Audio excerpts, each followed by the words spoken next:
Back. 3 months ago, the people of Henryville, Indiana woke up to widespread destruction after a tornado ripped through the southern Indiana town. Now, Storm Team 10's Kevin Orpert covers weather every day, but nothing hit home quite like this story, right, Kevin? Well, you know, Rondrell, I've always liked watching storms, seeing the incredible pictures that come from them. Storms are something that I've enjoyed watching sort of from a distance with all my charts and radars and satellites and so on back here.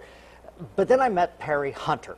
Now, Perry is a teacher at Henryville Junior Senior High School, and this is the story of his experience and how it changed forever how I look at storms.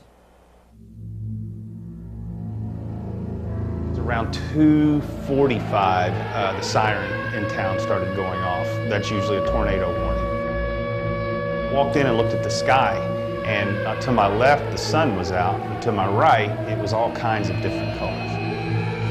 I walked to the end of the classroom to the door, locked the door, and then from that moment, I don't know why, but I felt the urge and need to run. I ran about 100 feet to the girls' coach's office, and as soon as I got to the door, the wind started to pick up.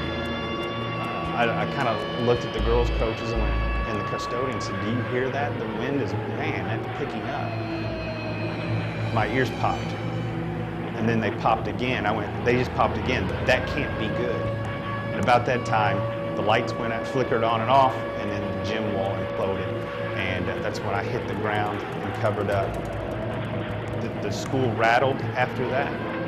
And after about 15 seconds, it was quiet, just completely quiet, except for the fire alarm going off.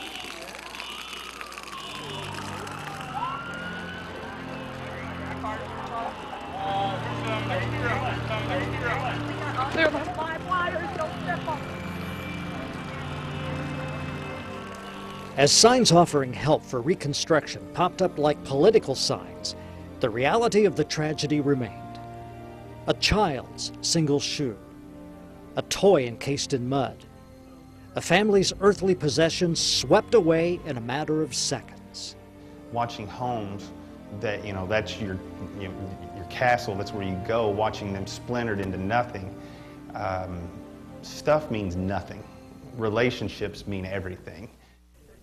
As a man of faith, Perry is now able to reflect on what happened that March afternoon. I believe everything happens for a reason, and I believe that, my faith, I believe there were some things that happened I call God moments. I feel like the curtain has been pulled back for us to see how He's working in our lives. People from around the country have pitched in to help Henryville rebuild, and there's no doubt it will. It's true, Perry Hunter's story is a story about a tornado, but the real story is about how storms affect people and the resilience of the human spirit in the face of tragedy. From Storm Team 10, with photojournalist Gary Bryan, I'm Kevin Orpert.